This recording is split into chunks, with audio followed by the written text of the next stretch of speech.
আসসালামু আলাইকুম। Eco farm বিডিতে সবাইকে স্বাগতম। আশা করি সবাই ভালো আছেন।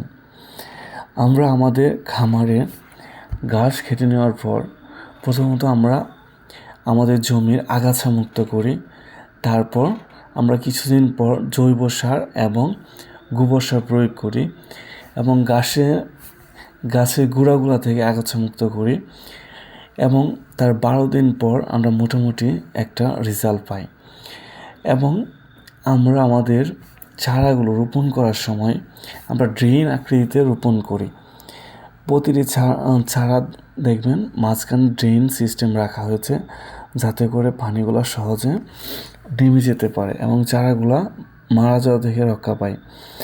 তাছাড়া আমরা প্রতিটি চারা লাগানোর দূরত্ব এবং গ্যাপগুলো সমান রেখেছি এবং চারা গোড়ায় মাটি প্রয়োগ করেছি, যাতে করে চারা গোড়া নষ্ট না হয়। এবং পানি নিষ্কাশনের জন্য আমরা মূলত চারার মধ্যখানে ড্রেন সিস্টেম রেখেছি। মূলত আমাদের এদিকে বৃষ্টি হয় বিধায় এবং কি নিচু জমি থাকার কারণে মূলত আমরা ড্রেন সিস্টেম রাখা হয়েছে এবং যাতে করে পানি খুব সহজে ড্রেনে চলে আসার কারণে গাছগুলো সহজে নষ্ট না হয়। গাছ নষ্ট হওয়ার প্রধানত কারণ হচ্ছে ঘাসগুলোর গোড়ায় পানি জমার কারণে অনেকগুলো ঘাস পচে যায় মূলত।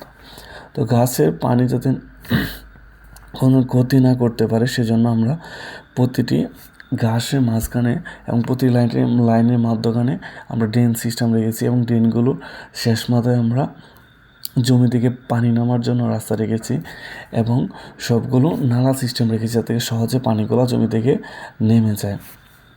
এবং চারাগুলোর গোড়ায় আমরা পর্যাপ্ত পরিমাণে মাটি দিয়েছি, যাতে সহজে গাছের গোড়াগুলো না পচে। এবং মূলত শীতের সময় আমরা শীতের সময় গরুর ঘাসগুলো একটু কম বৃদ্ধি পায় এবং অনেক সময় নেই বড় হওয়ার জন্য। তাছাড়া শীতের সময় কুয়াশার কারণে অনেক ঘাসের উপর কুয়াশায় তিতি পড়ে এবং দাগ পড়ার কারণে অনেক চারা নষ্ট হয়ে যায়।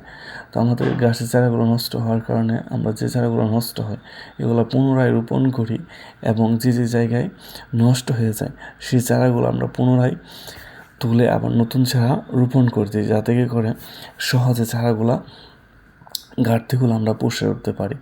তাছাড়াও আমরা মূলত শীতে যাতে গরুর ঘাসটা তাড়াতাড়ি বৃদ্ধি পায়, যে ঘাসগুলো খামারের জন্য আমরা চাষ করি, সেজন্য আমরা কী করি, পানির ব্যবস্থা করি। সবচেয়ে ভালো হয় যদি জমিতে পানি প্রয়োগ করতে পারেন, তাহলে খুব তাড়াতাড়ি ঘাসগুলো বৃদ্ধি ঘটে।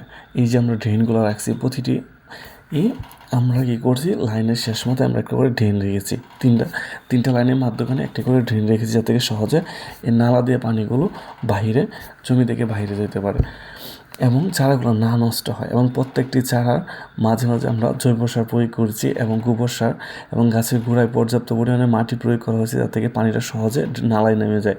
আমাদের গাছগুলা কেটে নেওয়ার পর আমরা গোবর সার এবং জৈব সার প্রয়োগ করা কিছুদিনের মধ্যে মোটামুটি ভালো গ্রোথ এসেছে।